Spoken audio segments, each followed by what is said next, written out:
नमस्ते दोस्तों, आपका स्वागत है मेरे चैनल धार्मिक एवं पौराणिक कथाओं पर। आज मैं आपके लिए लेकर आई हूँ एक और कथा। आज मैं आपको विजयदशमी यानी कि दशहरे की पूजा विधि और कथा बताऊंगी। तो चलिए शुरू करते हैं। शत्रु पर विजय पाने के लिए विजयदशमी की पूजा की जाती है।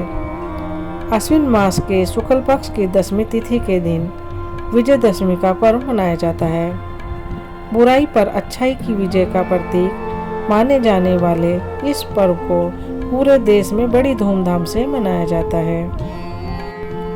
बुराई पर अच्छाई की विजय का प्रतीक माने जाने वाले इस पर्व को पूरे देश में बड़ी धूमधाम से मनाया जाता है। पौराणिक कथाओं के अनुसार इस दिन भगवान विष्णु के अवतार पुरुषोत्तम श्री राम ने लंका नरेश रावण का वध किया था।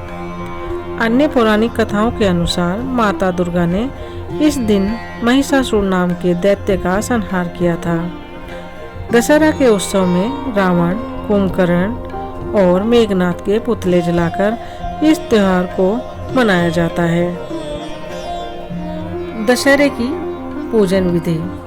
दशहरे के दिन विभिन्न प्रकार की पूजा की जाती है, जिसमें शस्त्र पूजन, बही खाता पूजन, अपराजिता पूजन और श्री राम जी की तथा रामायण की पूजा की जाती है।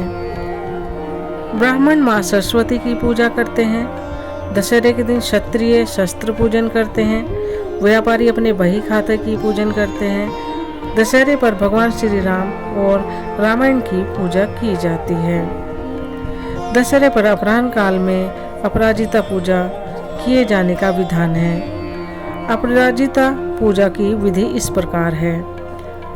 दशहरे के दिन प्रातःकाल स्नान आदि करके स्वच्छ वस्त्र धारण करें। घर के पूर्वोत्तर भाग में या घर के पूजा स्थल को साफ करके चंदन से लीपकर पूजा के लिए तैयार करें। चंदन से लीपकर तैयार किए गए स्थान पर कमल का फूल होता है, उसकी 8 पंखुड़ियां बनाएं। पूजा में यदि हो सके तो परिवार के सभी सदस्य भाग लें। फिर हाथ में जल लेकर देवी अपराजिता की पूजा का संकल्प करें और माँ से अपने परिवार की कुशलता के लिए प्रार्थना करें। इसके पश्चात अष्टदल चक्र के बीच ओम अपरिजिताय नमः मंत्र का जाप करें। ओम क्रिया शक्ते नमः का उच्चारण करके देवी जया का दाहिनी तरफ आह्वान करें। ओम उमाय नमः मंत्र का उच्चारण के साथ माँ विजया का बाईं तरफ आह्वान करें। तत्पश्चात ओम अपरिजिताय नमः, ओम जयाय नमः, ओम विजयाय नमः मंत्रों के उच्चारण के बाद माँ की पूजा करें। इसके बाद अपरिजिताय स्रोत का पाठ करें और उसके बाद माता से अपनी गलतियों की क्षमा मांगे और हाथ जोड़कर प्रार्थना करें। हे माता, मैंने यथासंभव अपने सामर्थ्य के अनुसार पूरी श्रद्धा भक्ति के साथ आपकी पूजा की है। कृपा करके इसे स्वीकार करें और मेरा मनोरथ सफल करें। विजयदशमी यानी कि दशहरे की कथा। पौराणिक कथा के अनुसार भगवान शिव से माता पार्वती ने दशहरे के त्योहार का फल जानने की इच्छा व्यक्त की। तब भगवान शिव जी ने उन्हें कहा, अश्विन मास की शुक्ल पक्ष की दशमी तिथि बहुत ही शुभ है।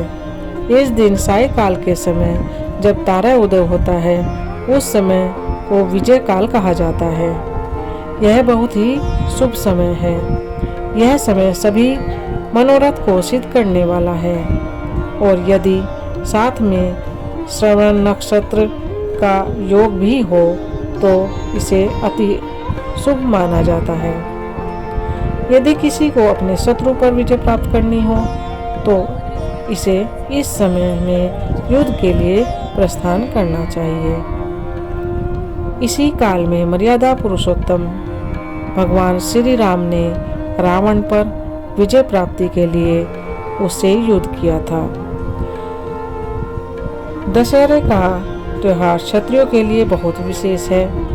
ऐसी मान्यता है कि यदि शत्रु से युद्ध ना भी हो तो भी इस दिन अपनी सीमा अवश्य लांघनी चाहिए, अपने शस्त्रों का पूजन करना चाहिए और पूर्ण रूप से सुसज्जित होकर अपनी सीमा के पूर्व दिशा में स्थित शमी के वृक्ष की पूजा करनी चाहिए।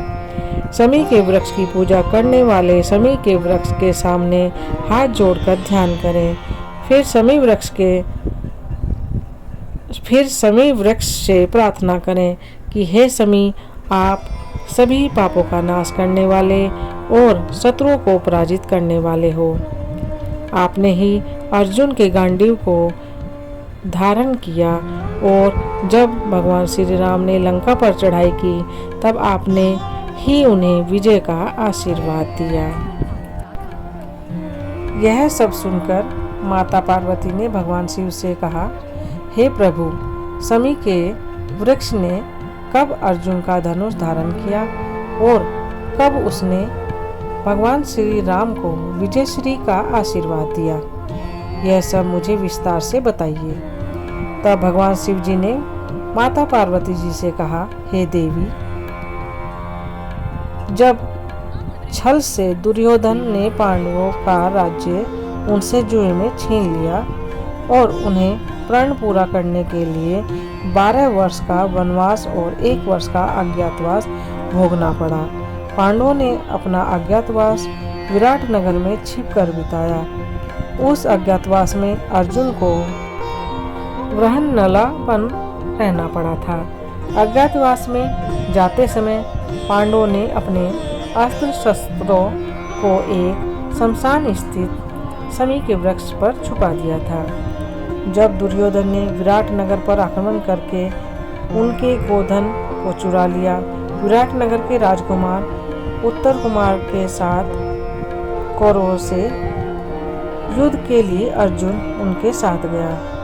तब उनकी सहायता करने के लिए अर्जुन ने उसके स्थान पर कौरवों से युद्ध किया था।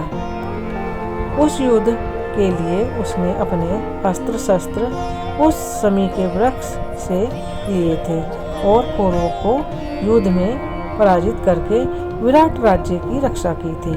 पांडवों के अज्ञातवास के समय उस शमी के वृक्ष ने ही उनके अस्त्र शस्त्र धारण किए थे। जब भगवान श्री राम रावण से युद्ध के लिए जा रहे थे तब शमी के वृक्ष ने उनसे कहा था कि विजय आपकी ही होगी, इसलिए दशहरे पर विजय काल में शमी के वृक्ष की पूजा की जाती है। दशहरे का महत्व। दशहरे का पर्व असत्य पर सत्य की जीत और बुराई पर अच्छाई की जीत का प्रतीक है। इस दिन 10 दिन से चलने वाले युद्ध में माँ दुर्गा ने महिषासुर का वध कर दिया था और भगवान राम ने रावण का अंत करके लंका पर विजय प्राप्त की थी। इस वजह से इस दिन शस्त्र पूजा, दुर्गा पूजा, राम पूजा और शमी पूजा का महत्व है। इन दोनों घटनाओं की वजह से इस पर्व को विजयदशमी के रूप में मनाया जाता है। इस दिन माँ दुर्गा की प्रतिमा को विसर्जित किया जाता है। इसके साथ इस दिन चंडी पाठ या दुर्गा सप्तशती का पाठ व हवन करने का विशेष महत्व है। दशहरे की पूजा विधि और कथा यहीं समाप्त हुई। दोस्तों, आपका दिन मंगलमय हो। आप सभी की भगवान सभी मनोकामनाएं पूर्ण करें।